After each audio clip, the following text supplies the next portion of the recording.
Asyhadu an la ilaha illallah wa asyhadu anna Muhammadar Rasulullah. Allahumma sholli ala sayyidina Muhammad wa ala ali sayyidina Muhammad. Assalamualaikum warahmatullahi wabarakatuh.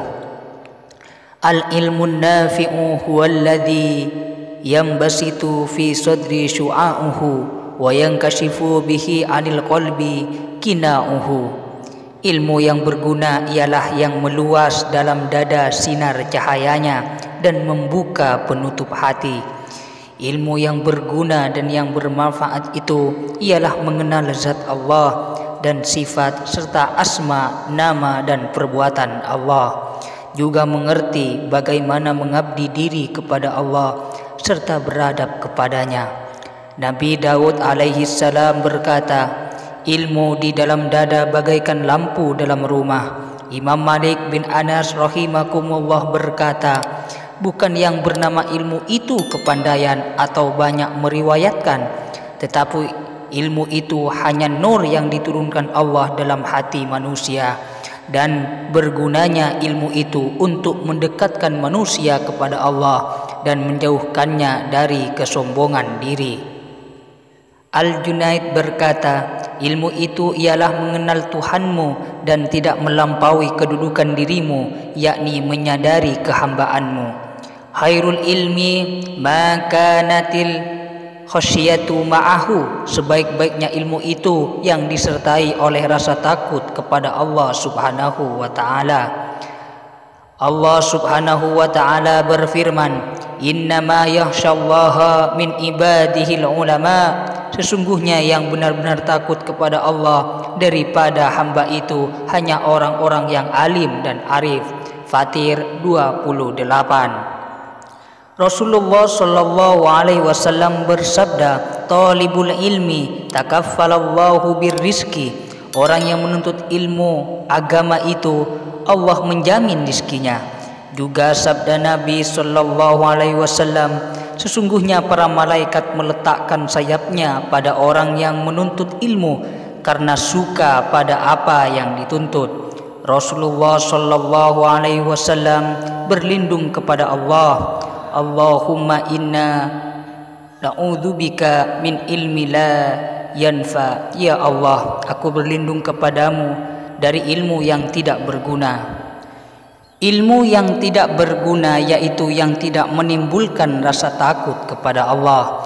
Al-Junaid ketika ditanya, apakah ilmu yang berguna? Jawabnya, ialah yang menunjukkan engkau kepada Allah dan menjauhkan dari menurutkan hawa nafsu syahwatmu. Rasulullah sallallahu alaihi wasallam bersabda, siapa yang cinta dunia berbahaya akhiratnya, dan siapa yang cinta akhirat berbahaya dunianya. Ingatlah, kamu harus mengutamakan yang kekal abadi daripada yang lekas rusak dan hancur. Al-ilmu in qaranahul khasyatu falaka wa illa fa'alaika. Ilmu itu jika disertai rasa takut kepada Allah, maka itu yang menguntungkan bagimu. Jika tidak, maka itu bahaya bagimu. Rasulullah sallallahu alaihi wasallam bersabda, tiap hari di mana aku tidak bertambah ilmu yang mendekatkan aku kepada Allah, maka berarti tidak berkat bagiku terbit matahari pada hari itu. Rasulullah sallallahu alaihi wasallam bersabda, akan keluar pada akhir zaman orang yang mencari dunia dengan kedok agama, memperlihatkan di muka orang bulu domba karena lunak, lidahnya lebih manis dari madu, tetapi hatinya hati serigala.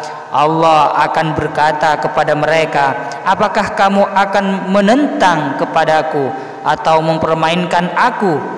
Maka demi kebesaranku aku akan menurunkan terhadap mereka ujian fitnah, sehingga orang yang sabar tenang menjadi kebingungan.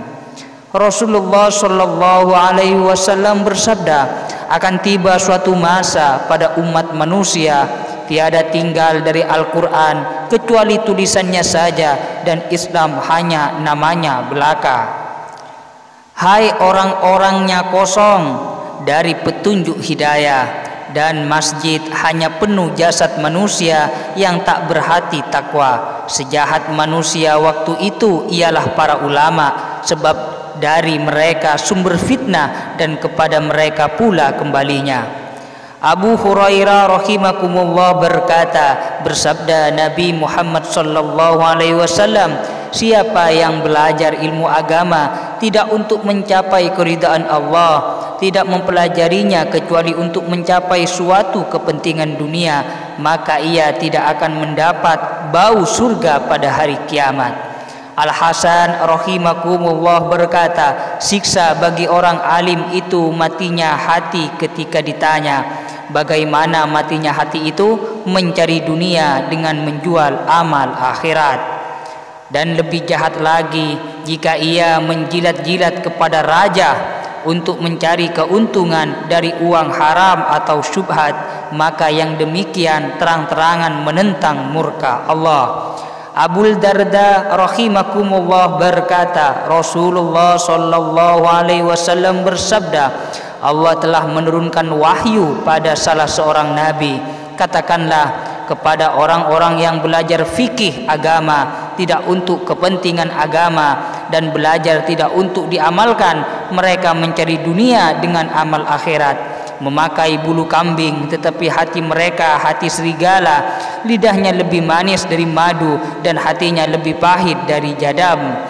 Apakah mereka akan mempermainkan aku atau mengejek kepadaku? Pasti akan aku turunkan kepada mereka fitnah ujian sehingga orang yang tenang sabar menjadi bingung.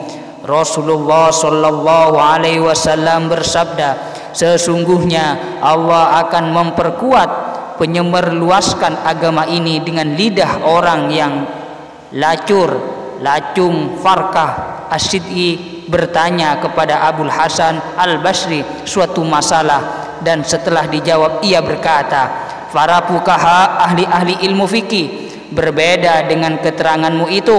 Berkata Abul Hasan, pernahkah engkau melihat dengan mata kepalamu orang fakih yang alim fikih? Itu seorang fakih ialah yang zuhud, tidak rakus terhadap dunia, yang gemar akhirat, yang waspada dalam agama, yang tetap pada taat ibadahnya, yang wara, tidak melukai kehormatan sesama muslim, yang menjauhi harta mereka, yang rajin beribadat, yang mengikuti sunnatur rasul, yang tidak membenci orang yang di atasnya dan tidak menghina orang yang di bawahnya, yang tidak mencari dunia dengan ilmu yang diajarkannya oleh Allah. Berkata pengarang kitab Az-Zubad, seorang alim yang tidak mengamalkan ilmunya akan disiksa sebelum menyembah berhala, dan siapa yang bertambah ilmu tetapi tidak bertambah baik budi akhlaknya dan takutnya kepada Allah, maka tiada bertambah dekat kepada Allah, bahkan bertambah jauh dari Allah Ta'ala.